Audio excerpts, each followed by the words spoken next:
Hip hop sells everything. It is the preeminent and dominant culture on this planet. And we are the exporters of it. We are the actual creators. It's time for us to profit off of all of this cultural equity that we leave these entertainment conglomerates with. We spend a lot of time monetizing our art form for them, but this is culture. Culture doesn't just exist in music. Culture resonates everywhere. Take that cultural equity out of the music and put it into something that benefits you. Find your burger.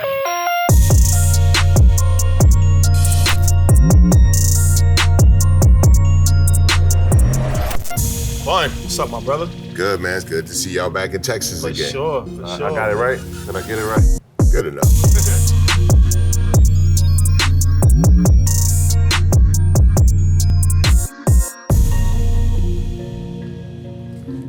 All right, here we go. Comes bearing good. Sirski. Yes, Sirski. First of all, man, congratulations. Thank you, man. Hard work definitely pays off. Yeah, the last time we spoke was at South by Southwest a year ago or 2 years ago? 2 years ago. 2 years ago. 2 years ago, Yeah. and you were just starting. Yes. You didn't have a brick and mortar, but now, sensational all over the internet. Everybody's talking about it, and we're in your first brick and mortar location. Yes, this building signifies so much for all of us, myself, Andy, Nick, Mike, and Fernando, the owners of Trill Burger. Like, this company started outside under a tent in the H-Town summer, which is like 100-degree weather outside with the people. Not only was I outside, my staff were outside, but also the people we wanted to try the burger were outside. You know what I'm saying? So even today, it's never really been an easy process to get a Trill Burger. Even with the brick and mortar, it's as streamlined as it's ever been, but because of the fact there's a high demand for the product, there's always a line. So people got to stand in line, people got to deal with weather, people got to find somewhere to park. It could be a couple of levels of inconvenience that could deter people from even wanting to try the product. But once they get the burger and they have the burger, they realize that every bit of effort that it takes to get the burger is worth it. And that's what we pride ourselves on. People might complain about everything it may take to get a Trill Burger, but nobody's complaining about a Trill Burger. So what was that process of putting a product out in the summertime to deciding, you know what, the demand is so high, we have to have a physical location? Because everybody doesn't do that, right? People have a vision of, like, I make something that's really good, people love it, I can put it out on some of these festivals, but I never make a business out of it. So how did you get to that point? Well, I mean, the people basically demanded it, right? It was just the reality that people wanted the burger more consistently than we were initially in a position to present the burger. People want a Trill Burger all the time. We just weren't available to give them a burger all the time. But with a brick and mortar location, we're open 7 days a week. So at some point during the week when you can make the time, we're here for you. That wasn't always the case. We had to find locations that we could cook at. I had to move a lot of my schedule around to actually make time.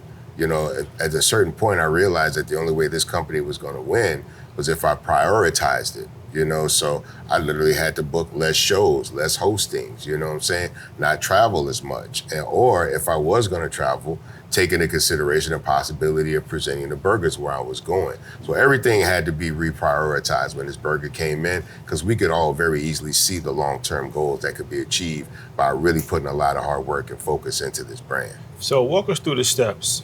Everybody sees where it is now. Like you said, it started at a tent.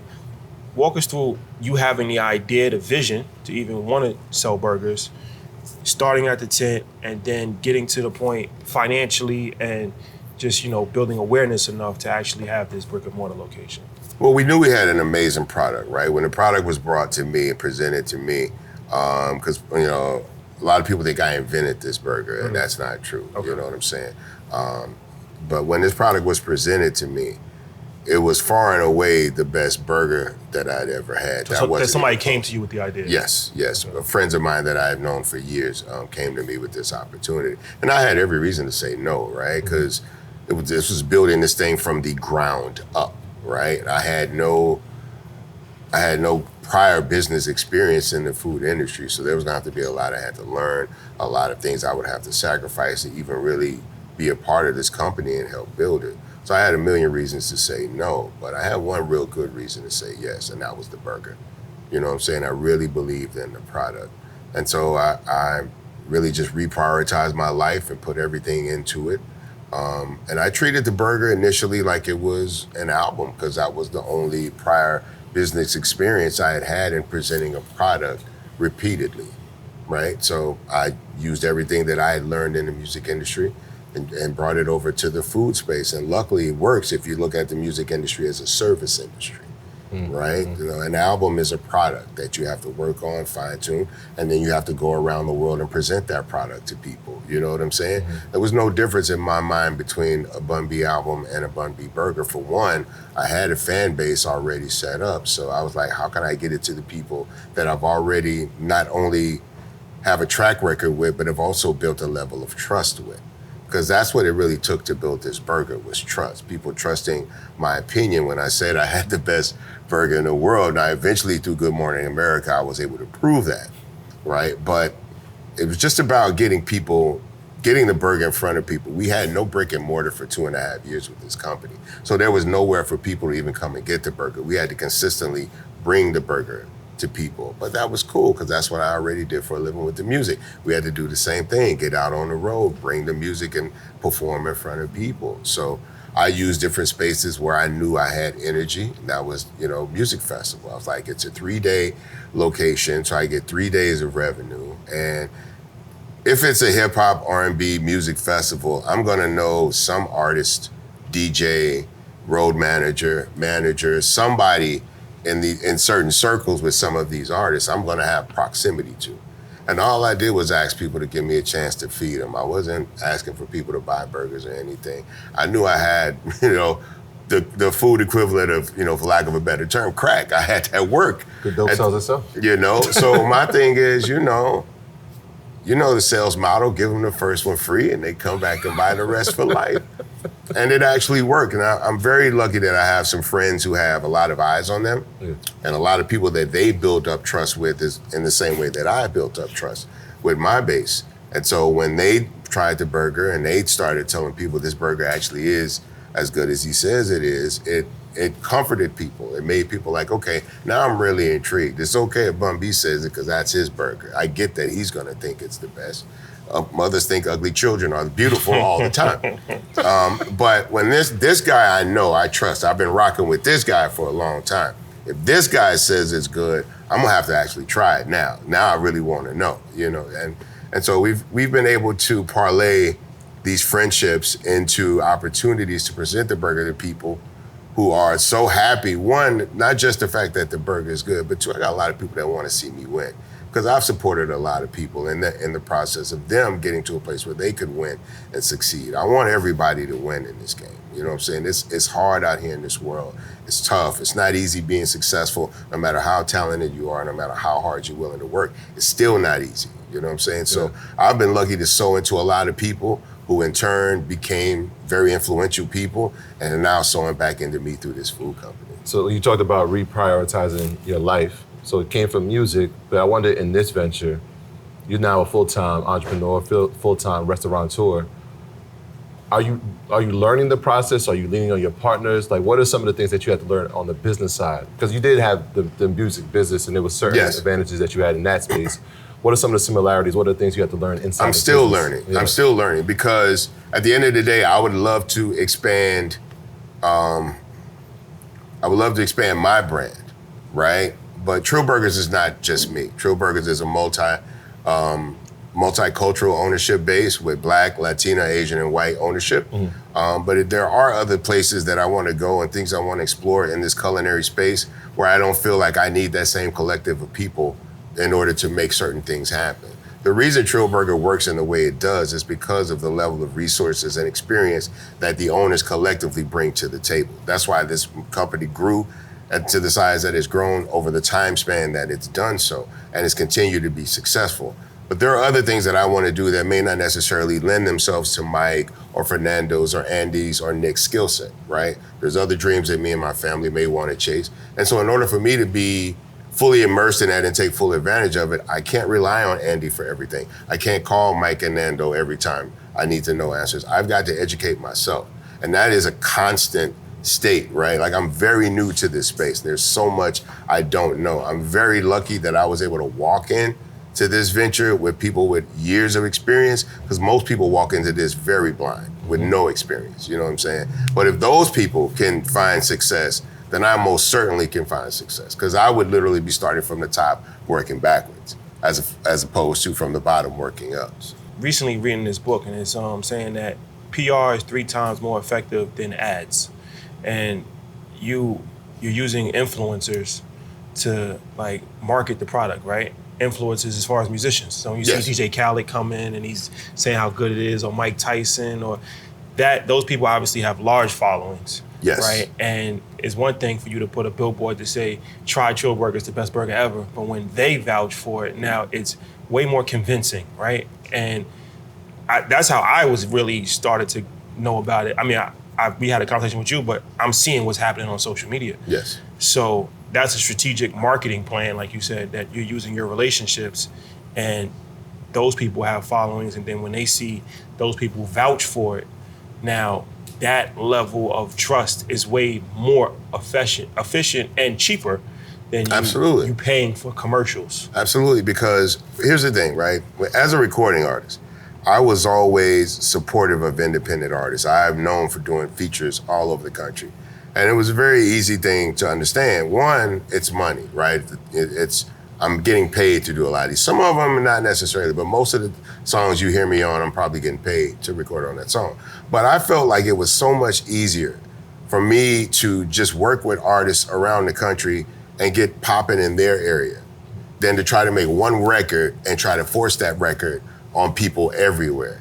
So if I know I don't make the kind of music that California music fans may not normally respond to or resonate with, then I'll work with California artists and I'll meet them where they are. And I'll work with Atlanta artists and Florida artists. So now I got a buzz everywhere, right? And I'm also part of helping build somebody. So out of maybe 10 features, one of these dudes may get a record deal.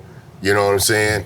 Eventually they'll get a hit record and pop and they'll blow up and they become the Lil Waynes or they become the Jeezys or the Drakes in the world. And if I pick the right people, not just based off talent, but also character, those people will reciprocate. You know what I'm saying? And that's just basically what's happening. All this love that I'm getting from these people who are now hugely influential and hugely powerful and have millions of people that follow their lead, they're just bringing that energy to me in the same way that when they were up and coming in their respective trade, I brought my energy to them. And that's just about making sure you pick the right friends. And it happens vice versa. When Jay-Z wanted to come into the South, absolutely, called you guys, and the rest of history. Yeah, and then now I call Jay-Z and like, hey man, I know y'all want this burger. I need that feature. You know, and so I get to feed them and host it. And I'm a natural host, right? So that's the one benefit that I love about this is that I just get to present this to my friends. But I also know my friends actually really want this burger because they've seen it too much and they've heard about it. And at some point when you hear, there's a lot of people like, oh yeah, he said that because it's his friend, whatever. But at some point, somebody that like a big factor for us was getting Tyler the Creator to eat the burger. Tyler the Creator is a very unconventional individual, right? But he's also very, very genuine, right? Like Tyler the Creator is not trying to be anybody except Tyler the Creator. He never does testimonials. He never does anything on camera for anybody. He's an extremely savvy businessman. If he's gonna market any product, it's his. And he's done very well with Golf Wang over there, right? And building that brand, creating a festival, all of those different things. So to get Tyler the Creator to even say something on camera, much less even be remotely positive about a product that he doesn't have any financial stake in, was a huge deal. And the Tyler the Creator fan base is somewhat far removed from my typical fan base. I wouldn't necessarily have an entry point to those people, and even more so an entry point that they already know and trust. Again, I keep going back to this word, trust, because people see the burger before they can touch the burger.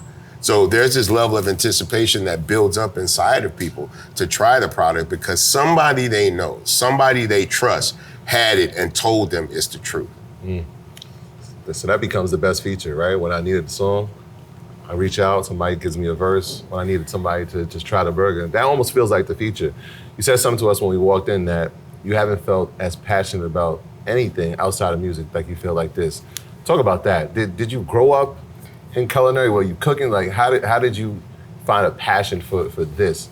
I've always wanted something that was solely mine, right? UGK was Chad's baby.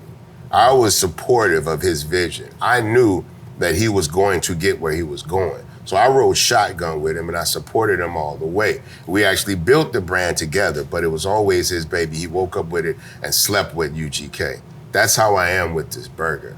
It makes me want to get up earlier in the morning than I normally would. I'm getting older, I'm not young, but it makes me want to get up. It makes me want to go online, read articles, find out different books. I'm taking suggestions from people all the time. I start sending emails, start sending texts, start making phone calls. I'm trying to inform myself as much as possible about this because I want to give it as much as I can. This company only grows if I'm willing to grow for it and with it. I have to constantly educate myself about this industry, one, because I'm so many years behind, and two, it's constantly evolving. So I have to stay in a state of constant education, constant immersion, right? And also I know a lot of people are watching my lead, right? People are watching this to see how far I can take it. People that eat the burger know it's a solid product. Now let's see on the business side, can he handle it? That's another thing that wasn't always something I gravitated to. We typically made enough money, and I'm not a very, I wasn't like built around buying a bunch of jewelry and all of that type of stuff. So once I knew myself and my family were sound, I was good. I'd go home and relax. There's no relaxing now.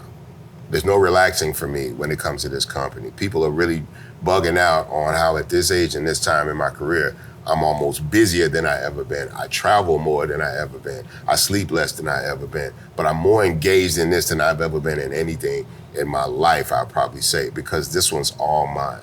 My family and my bloodline get to reap the benefits of this. No one in my family and no one I ever really knew has been given an opportunity like this. And I want to do right by it.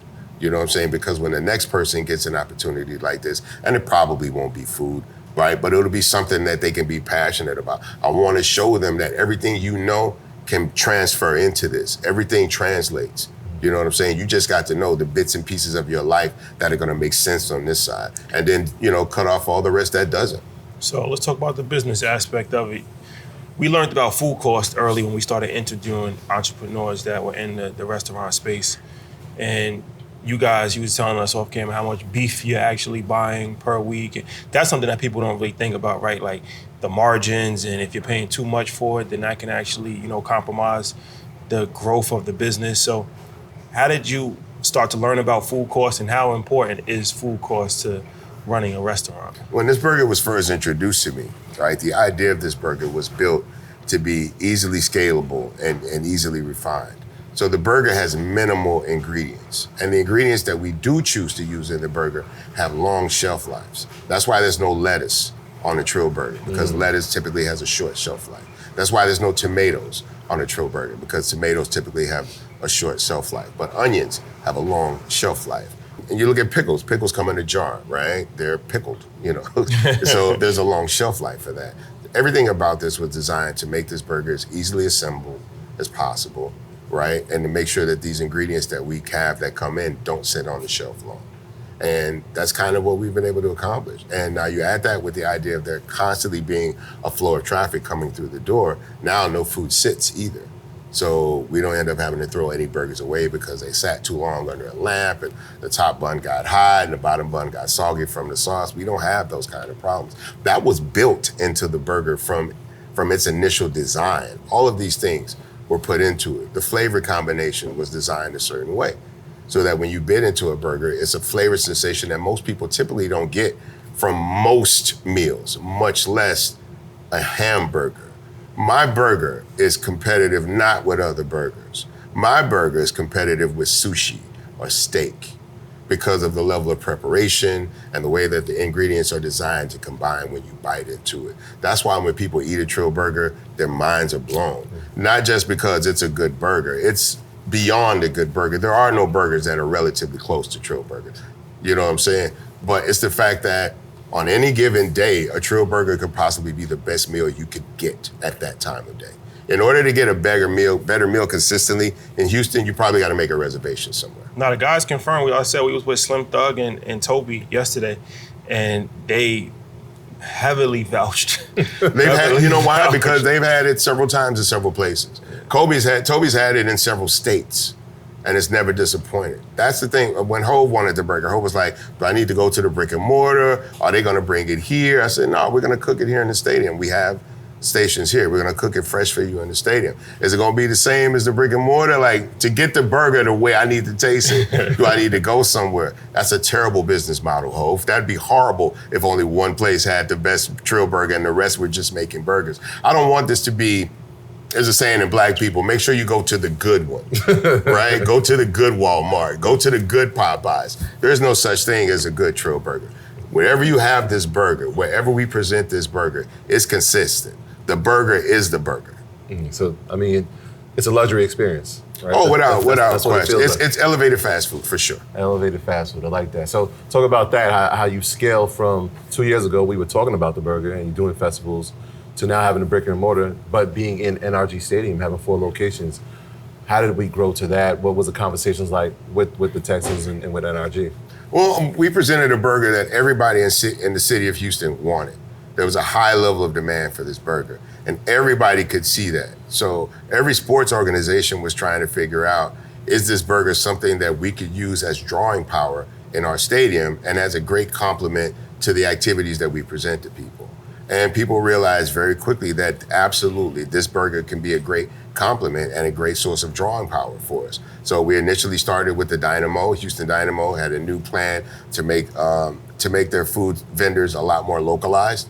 We were a part of that plan, and that set the standard. Once we opened in the Dynamo Stadium and people saw it was success, then everybody else wanted to incorporate it as soon as possible. Unfortunately, other places have vendors that have burgers already. So the Astros are very interested in having us at Minute Maid Park, but there's a pre-existing relationship with Shake Shack. So when the season is over, they're gonna have to revisit that relationship and try to decide which burger they really want in their stadium. You know what I'm saying? Mm-hmm. In the meantime, we are still supportive of the Astros. We go to every fan fest that they have so that fans can still have a Trill burger and support the Astros. You know what I'm saying? Because we want the Astros fans to try the burger and fall in love with it like everybody else. So then the fans start asking the venue, why don't we have Trill burgers here? Why can't we have it? And football, which is far and away easily the biggest sport in Texas, is in session. Mm-hmm. And when they go to football games, they're getting Trill burgers. Those same people go to basketball games. They go to baseball games, and they're gonna wanna know why I can get it here and I can't get it here and here. Initially, we hadn't even thought that far as getting into the stadium. Now we wanna be in all of them, and the airports as well. You know what I'm saying?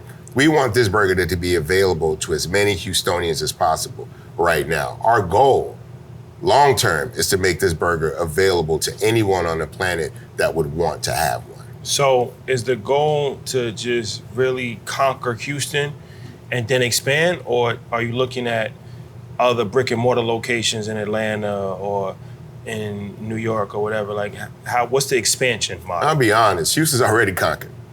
But when I say conquered, I mean I'm just kidding. Yeah. Houston's already conquered. So no, we're gonna open more locations in Houston. I have a trip up to Dallas and Austin in the next couple of days. Proximity is key for us. Yes, I'd love to open in Atlanta and Los Angeles and New York, but I've got to build a model that's sustainable the further away the brand gets from me. Right now, it's going to be a lot easier for us to maintain the integrity of the product and keep the supply chain consistent if we keep it close to here, right? Now, while we're expanding, concavely, right, in the area, we'll go to Austin, we'll go to Dallas. This will also help us perpetuate the brand being seen in the way that we want to get it to a high level of valuation. Because it doesn't make sense for me to bring it to a market where I'm not sure if it's gonna do numbers like it does here. You can't just have one store doing numbers and the rest being, okay, that doesn't equal high valuation for the brand. So I gotta open these doors where I know there's a high demand for it. There's really no places that want it more than Dallas and Austin right now. Louisiana is very close though. Louisiana is very close. Yeah. And Louisiana is close enough for me to actually get that supply chain consistent. But we're also we're doing a lot of burgers, which means a lot of meat, right? And so when we open up more doors, we're gonna need almost the same amount of meat, if not more, than we're already buying. And we're buying thousands of pounds. How many pounds do you think you buy a week, meat? A week? Damn, I wish Mike was here. Mike would actually know the actual number.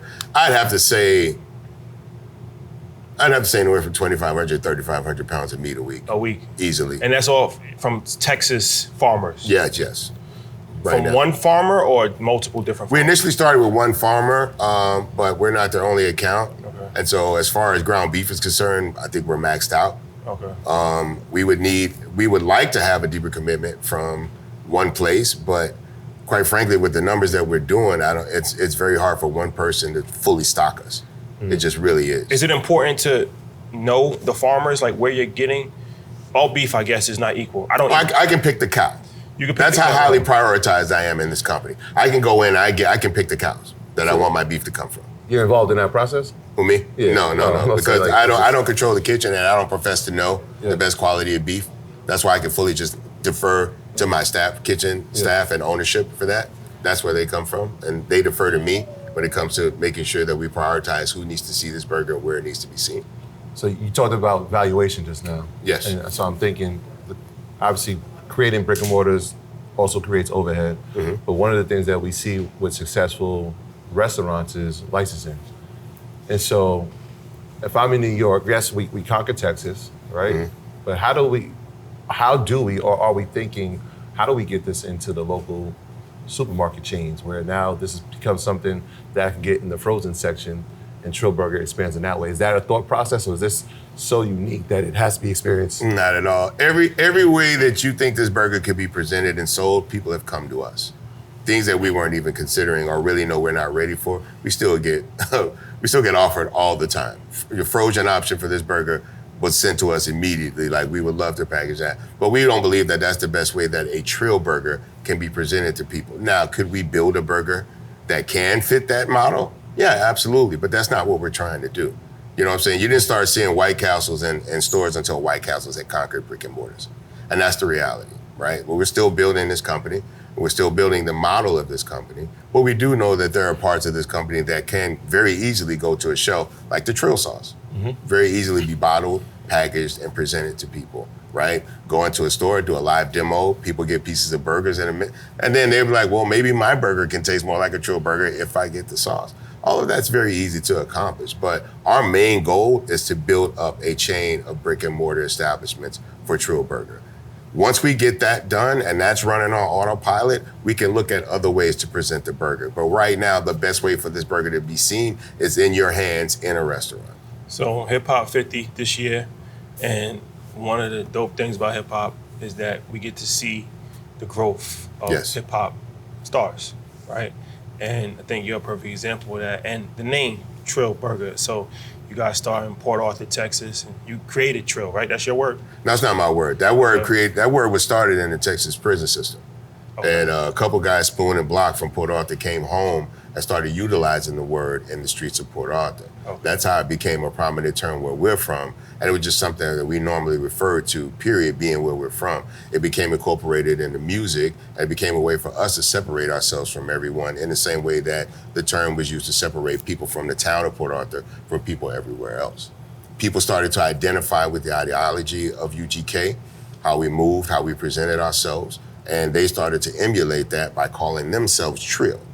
That became a term that not only was a southeastern Texan term, became a Texas term, a Southern term. Now it's just basic hip hop and cultural colloquialism.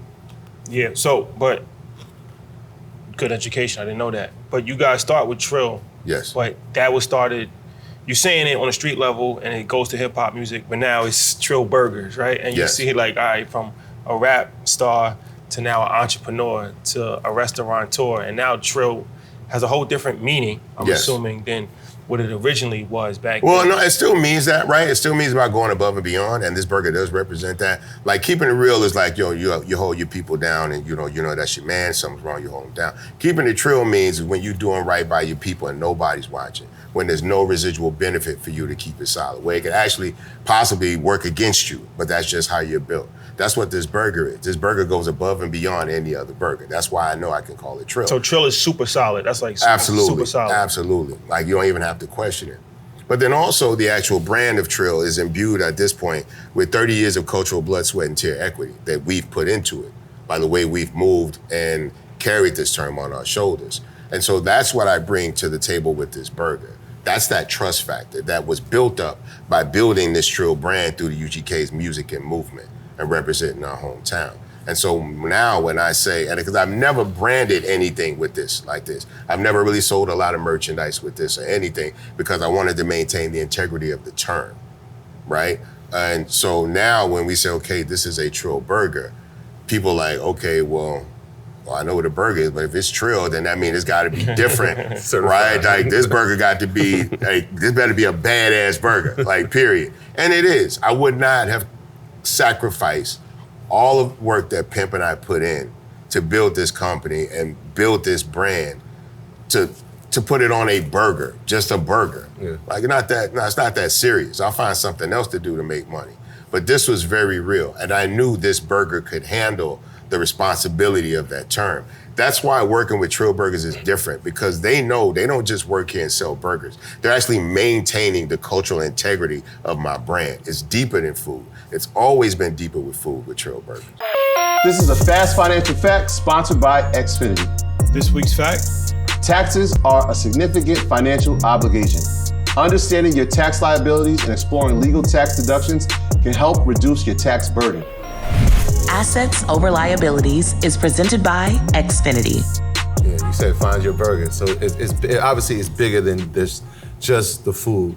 It's what it represents. It's what Trill Burgers as a brand represents. But it also provides opportunity. Absolutely. And so a lot of people forget that part of it, right? Because there are people that have to work here, there are people that have to manage the money. So talk about the opportunities that this establishment, this brand, this business is creating for the people here in Houston, but also for your family. Well, I mean, look, this is not easy work. We make smash burgers here. So it's not like anywhere else where if you're working with, and I'm not gonna put anybody on blast, but if you work at other fast food restaurants, right, you're not actually cooking burgers on a grill. You're warming patties. Right. These burgers have to be cooked. Every single patty has to be cooked, and it's a smash burger. So each patty has to be physically pushed into the grill over and over again all day long, 10 hours a day. This is very hard work. Now, you could do hard work anywhere in Houston, right? You can cook burgers anywhere in Houston.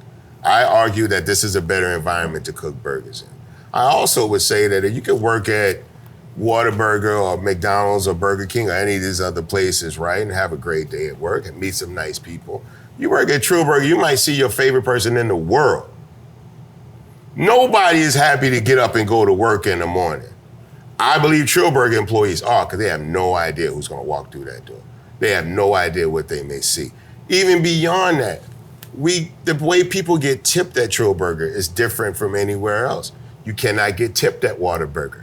You cannot get tipped at McDonald's and Burger King, because those companies don't believe those people believe they need that support, right? But we tip everywhere else, but we don't tip there. No, we make sure people get tipped here because we pride ourselves on our service.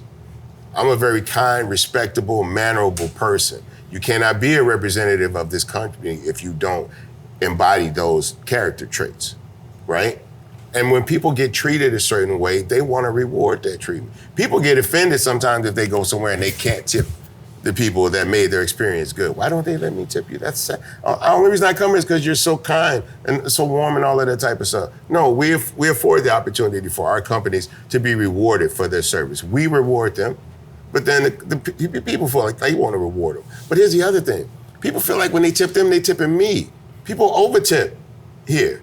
We've had employees when we worked in certain scenarios where they made more money off of being tipped than they did from the pay.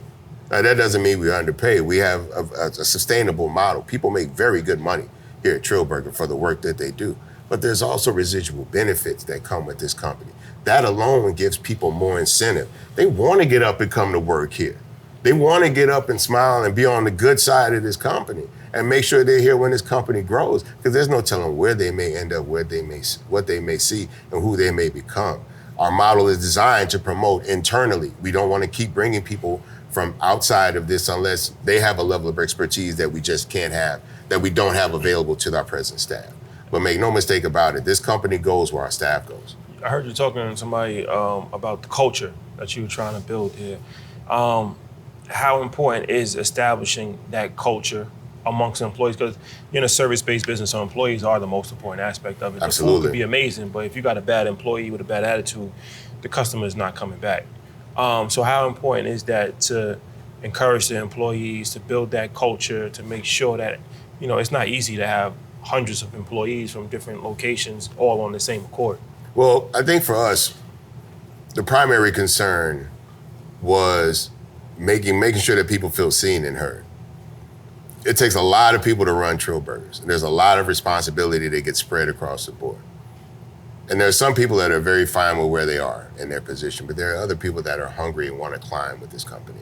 They want more responsibility to be given to them. And that's what we're trying to figure out, who really wants the responsibility. I could put people in position all day, but I need people to want to work. I want people to want to see this company grow.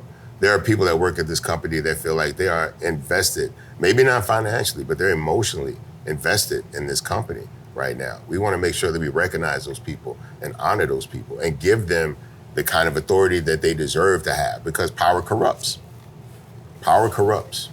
And you'd be very surprised about how small an amount of power it would take to corrupt someone. You know what I'm saying? Pride. I want people to be proud to work at Trill Burger. And we also hire people that most people would not hire. You know what I'm saying? Like what kind of people is that? Well, we have felons, prior felons in here who want to change their life and turn it around. You're intentional about that? Yes, definitely. Why is that important for you? Because I saw it happen with rap a lot. I saw Jay Prince empower a lot of prior felons and put them in positions where, not just service positions, management positions, power positions in the company.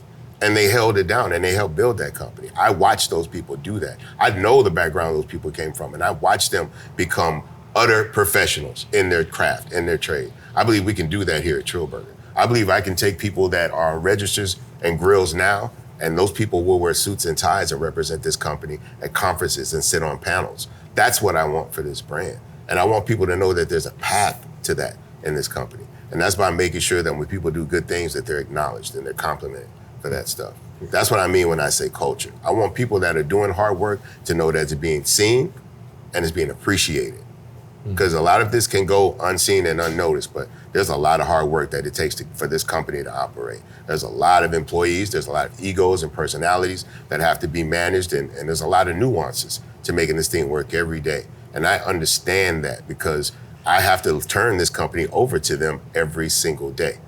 And so we make sure we hire with a certain level of priority on mannerism, communication skills, integrity. And if we can do that consistently with this brand, we should be fine. I'm watching Chick-fil-A, baby. I'm watching. Shout out to them. So one of the reasons that people fail in this business of restaurateurs, of being restaurateurs, is the profit margins. Yes. So when I hear you talk about the no lettuce, and I hear you talk about no tomatoes, I'm starting to think, the profit margin. So how do you manage that with pricing, right? Because you have a product, how do you make sure that it's the right price so that those profit margins aren't as thin as a typical restaurant or franchise? Chef Mike Pham, one of the owners, the creator of the Trill Burger, is literally a beautiful mind. He is a savant when it comes to those things. He can make these adjustments in real time in a working kitchen. As we need to get more of this, we need less of this, we need to push this up, we need to slow this down to keep the flow going, the burger consistent. That's why I can go and go to Khaled's house and go to Coachella and go to all these places, because I never have to worry about the kitchen. When things go slow, he knows how to slow things down. When things speed up, he knows how to speed things down. The whole pricing of this burger was built on the model of profit. How cheap can we get the cost of this burger down? How much can we charge for it without compromising the customer? We know that this burger is better than any burger, right? So it should cost more because it costs us more to do it. Right? We pay our employees more than the average brick-and-mortar burger place does to cook burgers. There's a lot more at stake in this brand, but it's worth it. No one's complaining about these things, right? People come in, they see the price, you either want to eat it or you don't, and that's fine. We apologize if because here's the reality. You could drive past 20 burger places to get a Trill Burger, respectively, wherever you live. If you live 15 minutes away from here, there's probably a burger spot every single minute of travel between there and here. So if you don't want to pay this for this burger, that's fine. But you know what you're going to get if you pay that for that burger. So you got to determine what kind of meal you really want to have today. And the people that come to Trill Burgers have determined that there is no better burger than this burger. There's very few meals that can keep up with this burger. And it's actually worth the price for the burger and the experience. So I'm looking at the menu. Another thing that we learned early on is it's better to have a limited menu as opposed to just having 100 different options. So it looks like, correct me if I'm wrong, you have like 3 burgers. Nope. How many burgers? I have one burger. One burger. I Okay. have one burger. It's the OG burger. You can get it with 1 patty, 2 patties, and 3 patties. You can get it in beef or vegan, but there's only one burger on this menu. All right. So what does that consist of? It's just a patty? The Trill Sauce. OG burger, the standard burger is a double patty. It's 2 slices of American cheese, 2 all beef patties, caramelized onions, pickles, and our patented Trill sauce on a Martin's potato roll. Okay. And then there's a vegan option for that. Absolutely. So why talk about the importance of having that limited option as opposed to doing everything, turkey burger and everything. It's designed for us to push out as many burgers as possible. Streamline. Yes, without compromising the taste or flavor for people and the experience. So all of this was all calculated. This burger was designed, right? Not just for flavor, but for implementation as an actual product and delivery. This was all designed for it to make it as easily assembled as possible without having to compromise anything from a flavor aspect. Well, that's good because, like I said, when we spoke to the entrepreneur, he told us that I never looked at it like that. Where he was like, it's just better to have a limited.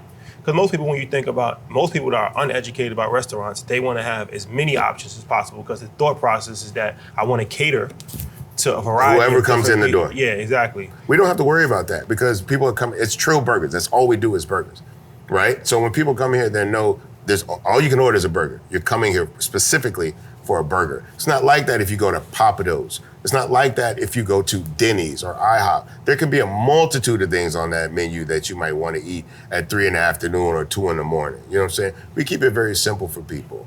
We sell burgers. And it makes it easier to master that one thing. Absolutely. You know what I'm saying? And easy to replicate. Our priority here is replication. We have a product that is in high demand. We need to be able to make sure that every burger we produce is like the burger before it. It has to be consistent. The more things that get in the way of us making that singular product complicates the consistency. So for us, one burger, one model, one set of ingredients, no diversion, easily assembled, perfect flavor combination, gets them in and out the door. So one of the things we've seen with some of these other burger establishments is that not only do they have the brick and mortar, but they own the real estate. So it becomes more than just a food play, it becomes a business play in terms of owning the land. Is that something, when you're talking about scalability, is that something that's in the business model? It has to be. It has to be. Because if you look at any brand that's expanded over 15, 20 doors, right? This is no longer about the food itself initially. It's about the real estate. You know what I'm saying? A good friend of mine is one of the owners of Walgreens, right? But he doesn't run Walgreens. He owns the parent company, which is a real estate company. Because Walgreens owns every piece of real estate it sits on. The reality about it is all about the equity that you bring into this, right? We bring a lot of equity, not just to this particular land that we sit on, but to all the land around here. We brought foot traffic here that would never have been here. Don't get me wrong, this is a very popular intersection, and there are thousands of people that drive here every single day, right? But there are people now that drive here who have no business in this area except to come to Trill Burgers. But now they see there's an oil change place, there's an automotive service place here, there's the hot chicken place across the street, there's the gas station, the rental place across the street. So there's a lot of other businesses that will benefit off of us being here. But quite frankly, the person that benefits the most is the person that owns the real estate. Because now this is a prime location where people will drive by and look for something to go to. We could consistently do that and make good money off the burger, but we're leaving a lot of money on the table by not owning the real estate and not having the equity transferred to us in some way. Now we can make leasing agreements where we could work on getting equity out of the deal, but it's always best to just start with owning it, right? Now, to be quite frank, the real estate that we want, they won't sell, right? And if they did, they probably want more than we're liquid enough to purchase. So what we have to do is constantly refine this model to make sure that without compromising the product, we can get as much profit as we want, so we could turn the tables on that and actually have the liquidity needed to buy. And keep in mind, like, we're not trying to just buy things outright. We're trying to make sure we do these things right. But there's a certain amount of capital that's necessary for operations for this company. So anytime we put that out somewhere, we have to be very careful where we put that money. But make no mistakes about it, the business model of Trill Burger, as expansion comes in, is to own the real estate that they sit on. That's gonna take us a while to get there, but we already know that it's absolutely necessary for us to completely capitalize off of this opportunity that we have. So you're like a savant of sorts, Renaissance man. You do a variety of different things. College professor, entrepreneur. You said it, not me. True. Trill OG. But I'm wondering, hip hop is at your core. Did you ever feel at a point where you aged out of being a rapper? Like, it was like, did you ever think like, okay, like I'm too intelligent to just rap? I don't want to say it like that because I don't want to say like rappers are dumb. But do I ever feel like hip hop limited me? Yeah. No, not at all. I limited me. I didn't feel like I could do two things at one time. I woke up one day and realized, yes, you can walk and chew bubblegum, my guy. You're very good at what you do with rap. You really don't need any more work at that. You've built up the brand. You've built up the relationship with the people. And so it was Baby that told me that a long time, probably Cash Money Baby? Cash Money Baby, about 15 years ago, was literally like, you ain't got nothing left to prove with this rap, right? Like, you could go and do funny shit like Snoop or go do movies like Q, but you ain't got nothing else to prove with this rap, bro. You done out-rapped them all, you done it. So if there's anything else you want to do, bro, go do that. The rap is always going to be here for you, but there's probably some other calling you, bro, go get that. And he was right. It took me a while to find it, though. That was the thing. I had to really find the right thing. I was pushed in a lot of different ways and presented with a lot of different opportunities, but they didn't seem genuine, and it didn't seem like something that I really wanted to do. It was something that I could do, and there was money available, but I see a lot more than just money when it comes to Trill Burgers. I have family that works here. My manager's daughters works here. My granddaughter works here. My niece works here. This is somewhere where I would love for everybody that owns Trill Burgers, for our kids to get their first jobs at the Trill Burgers, to learn different skills, for us to be able to send our kids to college specifically for a skill set that will come back and benefit this brand. Finance, management, real estate, whatever, right? That's the way I look at life now. I never looked at my rap career as something I wanted my kids to do. That's not the world I wanted my kids to grow up in and conquer. You know what I'm saying? This is something tangible that I could leave to the next generation of me that they can actually sow into. They just have to want to. Yeah. Now, if they don't want to be a part of this company, that's fine. But if you do, it's here for you. I would love nothing more than 30 years from now for my granddaughter to be sitting as the keynote speaker at some finance convention about what her grandfather's plans were for this company and what it's evolved into, this multinational corporation. I would love nothing more than that, or their kids, somebody's kids, right, that know what the intentions of this company was to run this company. Yeah, I wonder speaking of hip hop, right, because I'm watching you, we've watched this evolution, right? We're born in the 80s, listened to the music in the 90s. So we've seen this evolution. I see you on Good Morning America, I'm looking like, damn, you never thought hip hop would take it this far. Right. And so I wonder how you view this from a standpoint of the evolution, right? We started out as MCs, but now we're seeing a lot of us go into business at the later stages, and some are even at the early stages of their career. How you see the landscape of hip hop as a culture when it comes to entrepreneurism outside of their particular art? I tell people that we all need to start living in a roofless house because we are consistently putting ceilings on what we can achieve. Most artists, when they sign a record deal, feel that they've made the biggest achievement of their life. And that's cool because you can become rich in hip hop, but you do not get wealthy by music alone. You have to learn business. You have to recognize certain factors, right, that help people transition from one status to another, right? So Hov is wealthy. Hov is not wealthy because he sold a lot of records. Hov is wealthy because he took the business acumen that he brought to the table along with what he acquired to realize that could translate into other spaces and transfer into other revenue streams. You know what I'm saying? Yay. Same thing with Ye. Same thing with Rick Ross now, right? There are people who realize that their skill set works for them in other ways, and that if they could sell this product efficiently and easily, that they could probably sell damn near any product. They just gotta want that to be who they are. You know what I'm saying? I made a statement recently that there are people who sell more records than Rick Ross tour more than Rick Ross, but they are nowhere as rich as Rick Ross. Even Rihanna, she became a billionaire off of Fenty, not off of her music. And that's because they were open to opportunity. You have to be open to those type of things. But it's very easy to become very comfortable being a successful musician, right? There's a standard of life that's afforded to you that is very comfortable, right? Consistent forms of income. You don't have to do more than that if you don't want to. But if you want to do more than that, then this is the perfect entry point for that. Hip hop culture sells, I would imagine, 95 to 97% of every product on the planet. There's somebody breakdancing, some kind of up-tempo beat, a bumblebee rapping and shit. I don't know, right? Hamsters in a Kia, whatever it is. Hip hop sells everything. It is the preeminent and dominant culture on this planet. And we are the exporters of it. We are the actual creators of this. It's time for us to profit off of all of this cultural equity that we leave these entertainment conglomerates with. Take that, monetize it yourself. We spend a lot of time monetizing our art form for them. But this is culture. And culture doesn't just exist in music. Culture resonates everywhere. Take that cultural equity out of the music and put it into something that benefits you. Find your burger. So that's what, Find your burger. And everybody has done that has, like you said, reached that level of success. They used their influence as a musician to really transition into business.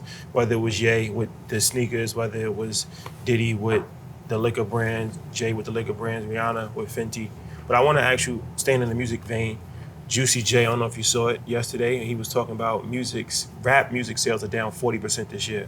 He was very concerned. He said that we need to have a meeting amongst artists and people in it, because he was like, this is affecting us. Like, this is how we make money off of music, and if this continues, like, we're all gonna be screwed. I don't believe that. I don't believe that at all. Isaac Hayes made a great statement. It's just sales. That doesn't mean influence. That doesn't mean that we don't resonate any less. We actually resonate more. But the prior profit stream, the way that we look to monetize that doesn't work anymore. You have to take it upon yourself, one, to not sign these 360 deals that limit your monetization, right? Merch is there for you. All these different sponsorships, all this stuff is there for you. You got to believe in yourself.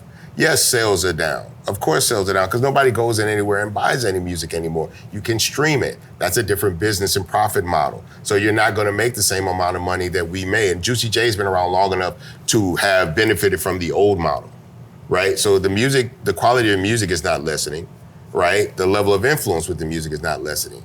The profit margins are lessening. You don't think the quality of the music is lessening? No, not at all. And because the reason I say that is because the people that are buying the music are happy. You're not, because the quality of music that you want to hear is no longer popular. That's why you're not happy with, but I don't see anybody that's mad at any music being made right now. And they're not supposed to be, because it speaks to them. That shit ain't for you. It's not for you, it's not for me. We're not 18. That shit not supposed to speak to us. This is reckless abandon. These are childless people. These are people with no responsibility have the room to be irresponsible, because it only hurts them. We no longer have that right because our irresponsibility hurts other people. So the reality is that the music isn't impacting less. It's just the way that we profit off of music is never been in our favor, and it's even less in our favor now. So now you just got to figure out how to monetize and capitalize off of this cultural equity and influence that you have. And it may not be just in music. So you're not concerned with record sales, or you're not concerned with rap having a negative decline? I think that statement's made with no understanding of that music profit is down. It's not just hip hop. Music sales are down because everyone's going to streaming. No one's buying albums anymore. There are too many options to hear the music without having to fully commit to the price of an album in their mind. Now, they compartmentalize that by thinking that the membership allows them to listen to a bunch of music that would have cost them if they had to buy it a lot more. I get it, but that works for the listener. It doesn't work for the artist. You know what I'm saying? So sales are down, which means that producers of hip hop music should be sampling less, right? Artists should probably be having less features on their album so that the majority of the money that's made comes to you. But you don't want to do that because lack of collaboration stunts growth. So what artists have to do is find other ways to connect with their audience and build revenue. Maybe you need a Patreon. Maybe you need to concentrate more on merch, right? And you don't need 1 million people to make $1 million. You don't need to, you know what I'm saying? You can sell 1 million records and not make $1 million, but you can build a relationship with 5,000 people. You can convince 5,000 people to spend $20,000 with you a month. That's 100 racks. That's 1.2 million a year. You can get that with t-shirts, baseball caps, and cigarette lighters. They ain't thinking like that. They're thinking big. It's a lot easier to sell 1 million things for $1 than on one thing for $1 million. So do you think, based on that, this new strategy of how they're making money off the music, is that why you see the increase of people selling their catalogs? And if so, have you been approached in that manner where you have a catalog of music for over 25, 30 years? Is that something that you would be even interested in, these liquidation events, because of the way that the business structure of music and making money off of music has changed? So I'm not opposed to the conversation of catalog sale and whatnot, but it's not something that I'm concentrating on. We've had a very, very successful licensing agreement with the music. And over the last, I would say 5 to 7 years, the type of music that we've made from the era that we represented has become more and more popular. So we're getting a lot of artists that want to reappropriate either the music or the hook or the terminology. And so that's been a reasonable profit margin for us, right? We've been able to make decent money off of that relationship for a while now. And as that era becomes more popular, more and more people want to sample UGK music or sample something Pimp C said or I said. So that's a revenue stream that exists for us, and it does pretty well. But my thing is, I would imagine that the majority of people who are making these type of decisions probably feel that maybe the best and most profitable versions of themselves musically has already been reached. I don't see Justin Bieber looking at this in a way that he's gonna replicate the success of his earlier years, right? They've peaked. Now, Justin Bieber's downward trajectory is still greater than some people will ever see in their life. But I also have to believe that a lot of these people are doing this are probably looking for other things to do with their life. You know what I'm saying? I don't know how much more successful Justin Bieber could be in music. Justin Timberlake could be in music. I just don't really see, and the system isn't designed for them anymore. The system that they helped create is now benefiting the next generation, as it should. And as it evolves, it doesn't evolve to include us. It evolves to include them. And so at a certain point, you gotta realize you're not in popular flavor anymore, right? Everybody gets to a point where if you're gonna cash out, it's now or never. And I think a couple of these artists have figured out, well, if I am gonna sell this catalog, and the plan was at some point to sell this catalog, now is probably the time. You know what I'm saying? Now, it always looked at as some type of cultural disservice when Black artists, quite frankly, make these decisions, right? No one bats an eye. White America does not bat an eye when white artists make these decisions. It's actually looked at as good business. You know what I'm saying? But we do have to understand there's a lot more of a cultural implication when we do these things. And we have to be careful about the message that it sends to people. So again, I've talked about in this interview that my plan is to build this up to a high level of valuation. And when I get there, I'm gonna sell this company, right? I'm gonna sell this company. You know what I'm saying? Yeah. That's it. My job is to provide a product. People buy that product. Well, let's talk about this, because this is something, you mentioned it on the music side, but we're a business platform, so we see it on the business side where anytime a Black business sells their company, there's a tremendous backlash from the Black community that is usually a few things. They sold out. How can we ever build generational wealth if we're always selling? These things happen over and over again that we see from people that criticize business owners when they sell their companies. And like you said, Elon Musk sold PayPal, and I've never heard anybody criticize him for selling PayPal. He used that money to start SpaceX and Tesla, and now he's one of the richest people in the world. Mark Cuban, TV.com, yeah. I think. Yeah. So and now he owns one of the most profitable basketball teams. So because I think it's important for people to be fully educated. I think Black people have a lot of trauma and it's rightfully so, right? And they carry that over, and ownership is a big thing. And whenever we look at like selling out, what's your education to those type of people on business, because you already are in that mindset, for them to understand that? This has always been a multicultural brand. I'm the face of this brand. and I'm a black man. So the face of this company is a black face, but it's multicultural ownership. Well, we've never hit that. There's black ownership, there's Venezuelan ownership, there's Asian ownership, and there's white ownership.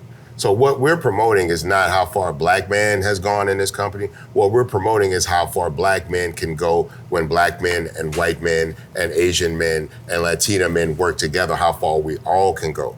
This has been an exercise in diversity and inclusion, right? I have not built this as black people come support me because I'm black. I don't do that because that's where the problem comes in when that company becomes sold. Because we've had products that black people have sown into because those products has been presented as a representation of black entrepreneurship and black excellence, right? I'm just trying to show you how black work pays off. That's what I want to do. You sow into a company and you do right by this company, right? And carry yourself as a respectable black man, you can build a great company with black ownership in it, right? But when a black owner sells his company, right, that is not directly built as a black brand, and it's very easily to tell the difference, right? Then there is no cultural compromise. You know what I'm saying? There should only be an example in entrepreneurship. That's important. And people have said that in the comments. They're like, well, my problem is when it's built as a black business. Support. I'm a black man. Black people support my business. And we can have it as an example, a shining example of black entrepreneurship and excellence, right? But you have to tell people, we're going to build this just like everybody else built their shit though, right? And when you do that, make sure that there's some type of cultural contribution. Right, and when we sell this bitch, we sell it for $1 million, we're gonna take $50 million and so here, here, and here, right, and give it back. Yeah, talk about that, because I feel like we've been in Houston a bunch of times, whether it was Trey, we spoke to Slim yesterday, even told me that philanthropy, that's entrenched. I feel like it's a Houston spirit. Talk about the importance of that and why I feel like almost all the artists here have that give back, especially to the hometown that they live in, but the overall state of Texas in general. Well, I think because many of the brands that are here are DIY. You know, even with the musicians, like none of us built our career inside the major record label establishment, right? All of our success was built here. The only reason we got deals in New York was because we made ourselves worthwhile here, right? New York has not broken any Houston rapper's career, just for the record, right? The only reason New York even called is because we were making so much noise down here. And every rapper that signed to a major label eventually walked away because it wasn't beneficial, right? So we have to lead by the proper examples in this city, right? We have to let people know off top, you're probably not gonna get help. They're probably not gonna understand you. There's gonna be a disconnect culturally between what you represent and what they're used to. None of that matters if you get the music directly to the people. And so all of our movements were word of mouth movements, the grassroots movements. You know what I'm saying? We understand the value of hard work, right? We understand that if you're doing all the heavy lifting, that you get the benefits of this. And the more you allow record companies to do your marketing, to do your branding, to make sure that they're talking to the college radio stations and the DJs and all that, the more they do for you, the more you're required to pay them for those services. The more you learn on your own, the less you have to pay anybody to do anything. So we became one-stop shops here. We would go to the mom and pop stores. We would go to the distributors. We would go to the one-stops and build those relationships for ourselves. So when we got a call from New York, we weren't heads over heels here, you know, as independent artists. We were like, okay, cool, we'll see what they're talking about. But we understood money, we understood the system. The music industry has basically profited off the ignorance and adamance of young artists just wanting to be signed, just wanting to be seen. They'll sign anything. I signed a contract that I had no business in signing. It took me 17 years to correct the contract I signed in '92. You know what I'm saying? And so these guys know their value, they know their worth, and they know what happens when hard work pays off.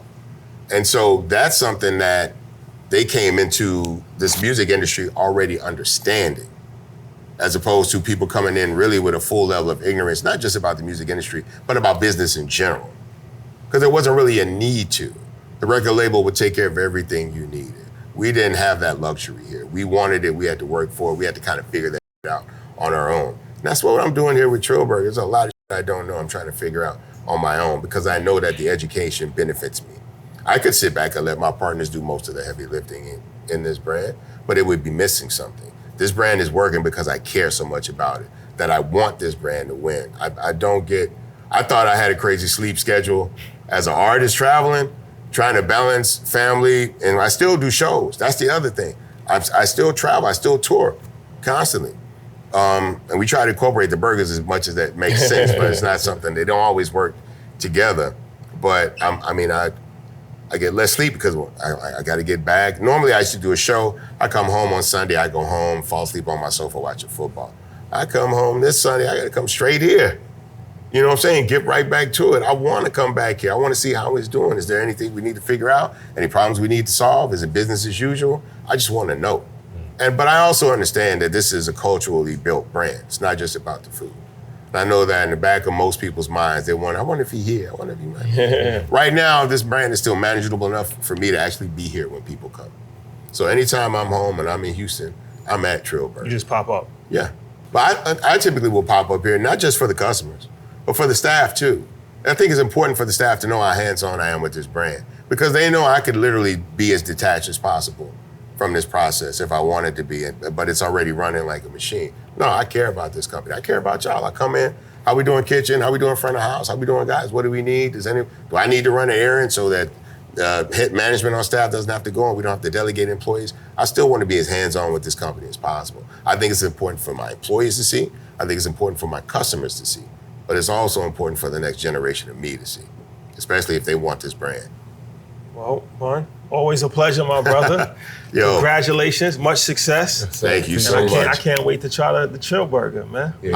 I tell you, man, every time I think about y'all, I'm like, I've earned the leisure, but when can I enjoy it? I always think about when can I enjoy it. It's a constant journey. Yeah, man, but I'm proud to be on it, man. Let my life be an example. Let my life be an example.